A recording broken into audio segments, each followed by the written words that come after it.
You must have gotten a load of accusations about shilling for Israel in the episode in which you called out Candace, Alex, Fuentes, Martyr Maid, and who was the fifth one? Dave Smith.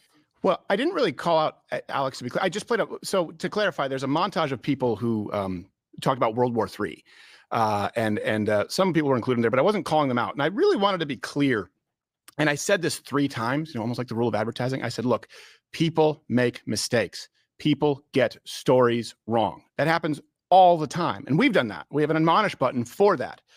But one does not simply cobble together a bunch of different facts, non-facts, weave together narratives to deliver a conspiracy that, no matter how much you think, cannot be verified and present it as irrefutable fact by accident. And I think delivering misinformation to people, I think it's necessary if we go, okay, we now find ourselves at the point, and this is before, the ceasefire even, we find ourselves at the point where American soldiers may have committed desertion because they were told, guaranteed, that they were going to be dying, shedding their blood for Benjamin Netanyahu.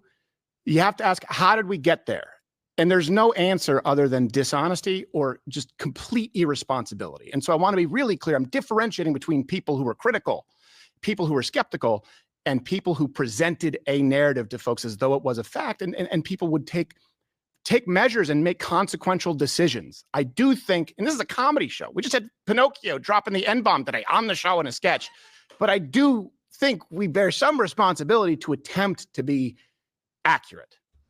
Before you decided to use our client's image, did you know if you were looking at the original image? What do you mean?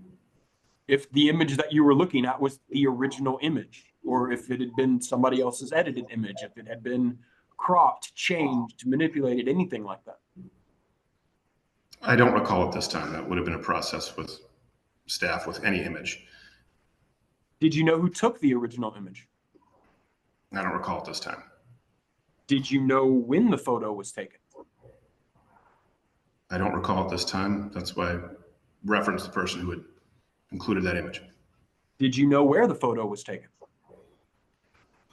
I don't recall at this time. Did you at least know why the photo was taken?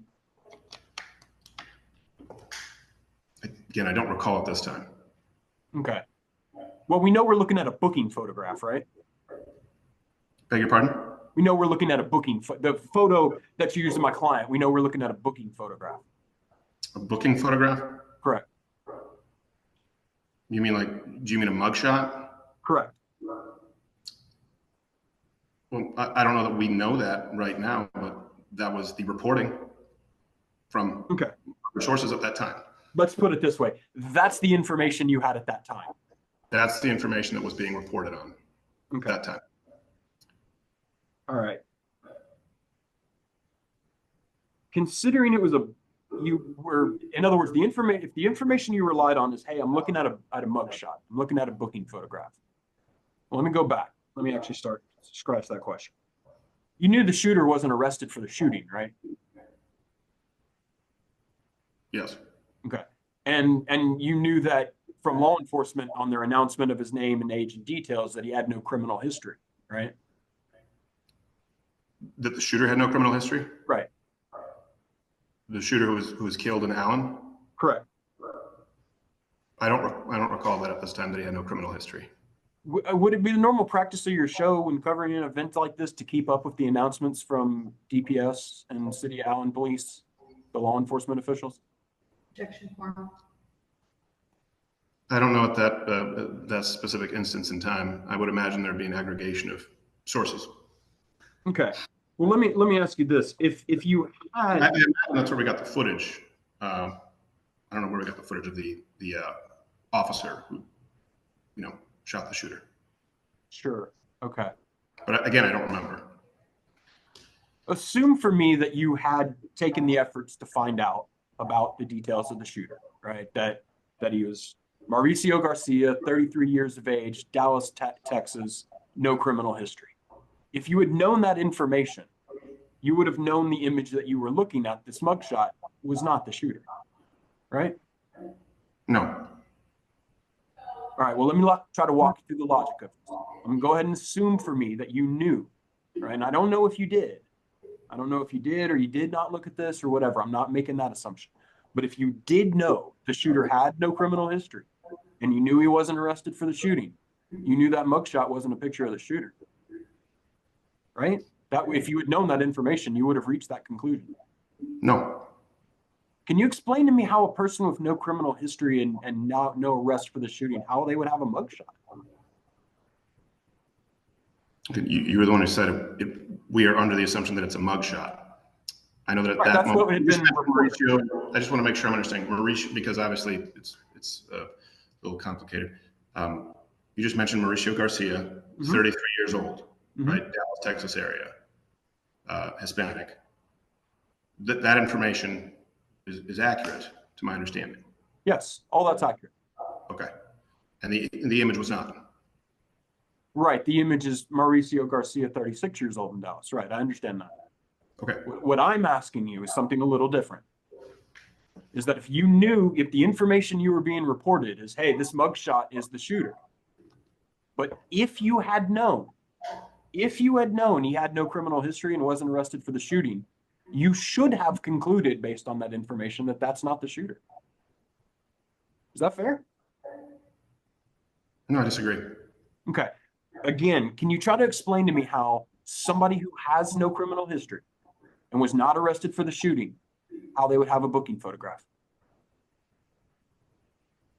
I was reporting on the reported information that include the other information, which we both just agreed was accurate, and an image. I don't remember the rest of the details. I'm not asking any of that, though, right? I'm asking a very simple question.